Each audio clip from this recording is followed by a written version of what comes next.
పేరు? కితావత్ అంబర్ సింగ్. కితావత్. ఇక్కడ మీ ఊరు ఎక్కడ? పోచారం తాండా, బాన్సువాడ నియోజకవర్గం.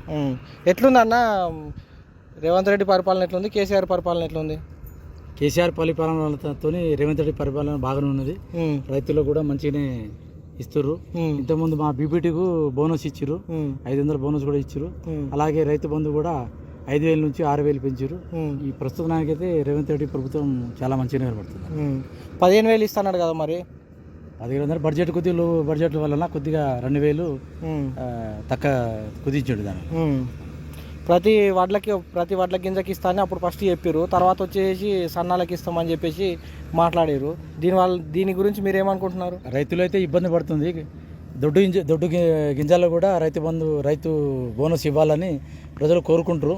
మరి రేవంత్ రెడ్డి కూడా ఆలోచించి కూడా రైతులకు దొడ్డు సరుకు కూడా బోనస్ ఇస్తే ఇంకా చాలా బాగుంటుందని మేము ప్రజలు కోరుకుంటారు, రైతులు. అయితే సీఎం కేసీఆర్ ఉన్నప్పుడు ఓన్లీ 12,000 ఇస్తుండు, 10,000 ఇస్తుండు బిచ్చం వేసినట్టు, నేను 15,000 ఇస్తాను అన్నాడు అని చెప్పేసి ఈయన కూడా ఓన్లీ 12,000 పెంచడం జరిగింది, 2,000 పెంచడం జరిగింది కదా. పెంచలే ఆయన. రైతులు అయితే అందరూ కోరుకుంటారు, ఖచ్చితంగా పెంచాలని రేవంత్ రెడ్డిని కూడా కోరుకుంటున్నాం ఖచ్చితంగా. ఎందుకంటే దానికి ఇంకా పెంచితేనే బాగుంటుందని రైతులు అనుకుంటారు. ఇక్కడ మా పోచారం శ్రీనివాసరెడ్డి స్థానిక శాసనసభ్యులు, వ్యవసాయ శాఖ సలహాదారు ఉన్నాడు. మా సార్ అయితే మాకు చాలా మంచిగా చేస్తాడు. మా నిజాం సార్ కినాల నుంచి ఎన్ని వేళలు మాకు నీళ్లు అందిస్తాడు. ఏ రాత్రైనా వచ్చి రైతులకు అందుబాటులో ఉంటాడు మా దగ్గర. కాంగ్రెస్ పార్టీ 6 గ్యారెంటీలు అమలు చేసిందా? మీకు అమలు అయ్యాయా? 6 గ్యారెంటీలు అయితే కొన్ని దాంట్లో 2-3 కాలే. ఇప్పుడు మహిళలకు 2,500 పింఛన్ అన్నారు, అది కాలేదు. అది ఒకటి కాదు. మహాలక్ష్మి పథకం ఒకటి, బస్సు ఒకటి అయింది, ఒకటి రైతులలోనే బోనస్ ఒకటి అయింది. ప్లస్ రైతు బంధు కూడా కొన్ని అవుతున్నాయి.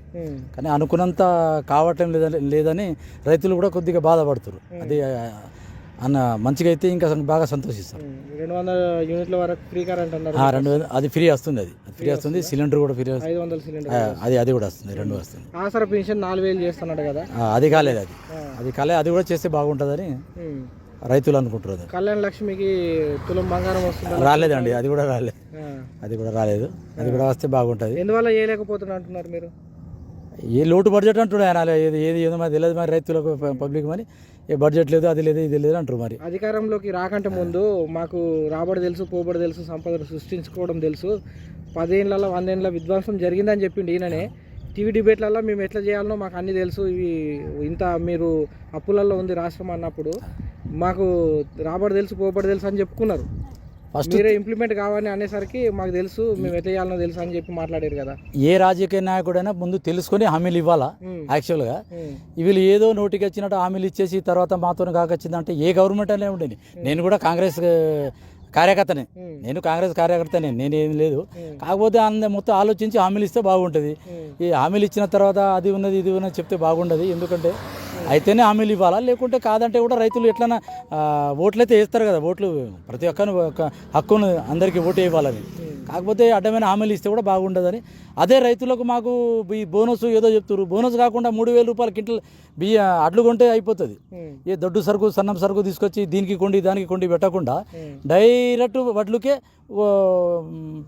ఎంఎస్పి ఇంత అమౌంట్ పెట్టేస్తే సరిపోతుంది. దీనికి ఏదో మేము బోనస్ ఇస్తాం, అది ఇస్తామని చెప్పి మబ్బ పెడితే బాగుంటుందని మా రైతుల తరపు నుంచి మేము విజ్ఞప్తి కోరుకుంటాం. మీ రైతులకు బోనస్ కావాలన్నా, ఉచిత ఎరువులు కావాలన్నా, రైతు భరోసా అట్లాంటివి కావాలన్నా ఎట్లుంటే బాగుంటుంది? రైతులకు ఎంత ఇచ్చినా తక్కువనే. ఇప్పుడు రైతులు చేసేటోళ్ళు ఎవరు లేరు. ఇప్పుడు నేను చేస్తున్నా, నా కొడుకు చేయడు పని. ఎందుకు చేయరంటే వాళ్ళకి ఇది ఇట్లా రైతు బంధువులు ఇవ్వాలా, ఎరువులు ఇవ్వాలా, సబ్సిడీ ఇవ్వాలా, ప్లస్ దానికి అందరికీ తగ్గట్టు ఫస్ట్ దీనికి ఎంఎస్పి రేటు పెట్టాలా.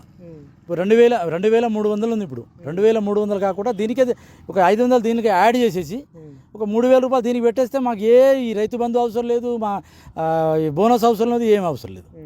దీనికి ప్రైజ్ మనీ పెడితే బాగుంటుందని రైతుల తరపు నుంచి మేము కోరుకుంటున్నాం. ఇప్పుడు ఒక పార్టీలో గెలిచి ఒక పార్టీలోకి పార్టీ మారడం ఎమ్మెల్యేలు వీళ్ళని ఎట్లా చూస్తారు మీరు? అది కరెక్ట్ కాదు. కాకపోతే డెవలప్మెంట్ కొరకు పోతూ అది ఆనవాళ్ళ నుంచి ఫస్ట్ నుంచి వస్తుంది. అది దానికి డెవలప్మెంట్ కోసం కాదు, వీళ్ళు అక్రమంగా సంపాదించుకున్న ఆస్తుల కొరకు కాపాడుకోవడానికి వెళ్తున్నారా? మా సార్ అయితే డెవలప్మెంట్ కొరకే. మా పోచారం శ్రీనివాసరెడ్డి సార్ అయితే డెవలప్మెంట్ కొరకు ఏ ఊర్లో పోయినా డెవలప్మెంట్ కనబడుతుంది. మీరు ఎక్కడ చూసినా కనబడుతుంది. మా పోచారం శ్రీనివాసరెడ్డి సార్ అయితే డెవలప్మెంట్ కొరకు పోయారు. ఆయన 24 గంటలు డెవలప్మెంట్ కొరకే శ్రమ చేస్తూ ఉంటాడు. ఇంతకుముందే మొత్తం అడ్లు చూసుకుంటూ పోయిండు. ఇప్పుడు ఇక రేపు 30వ తారీఖున అలాట్మెంట్ వస్తుంది, కాంటా కూడా స్టార్ట్ చేస్తారు. ఆయన ఎల్లవేళలకు రైతుల గురించి ఆలోచిస్తాడు సార్. ఎట్లుంది మొత్తం మీద మీ శాసనసభ్యులది? మా శాసనసభ్యులు 100% ఉన్నది. ఏ ఊర్లో పోయినా, ఏ రైతు పోయి అడిగినా, ఎక్కడ పోయినా డబుల్ బెడ్రూమ్, ఎక్కడ ప్రతి విలేజ్లో డబుల్ బెడ్రూమ్, బాన్సోడ కన్స్ట్రక్షన్ మొత్తం డబుల్ బెడ్రూమ్, సీసీ రోడ్లు, ఇది కావాలని ఏం లేదు మాది. మొత్తం కమ్యూనిటీ హాల్స్, ఎవరికి చూసినా కాల్ నిజాం సాగర్ కిన్నాలు మొత్తం సైడ్ రేంజ్. మా బాన్సోడ శాసనసభ్యులు మాత్రం 100 to 100% ముందంజలో ఉన్నారు. ఇలాగే ముందు ఉండాలని కోరుకుంటున్నాం. కేసీఆర్ గవర్నమెంట్కి ఎన్ని మార్కులు వేస్తారు? రేవంత్ రెడ్డి గారి గవర్నమెంట్కి ఎన్ని మార్కులు వేస్తారు? కేసీఆర్ గవర్నమెంట్కి అయితే మంచిగానే వేస్తాం. ఈయన కూడా అలాగే చేస్తారని. ఒకటే సంవత్సరం చేసిండు కదా, ఇంకా ముందు సంవత్సరం అవుతుంది కదా, ముందు ఈయన కూడా చేస్తాడు, చేయాలని కూడా మేము కోరుకుంటున్నాం.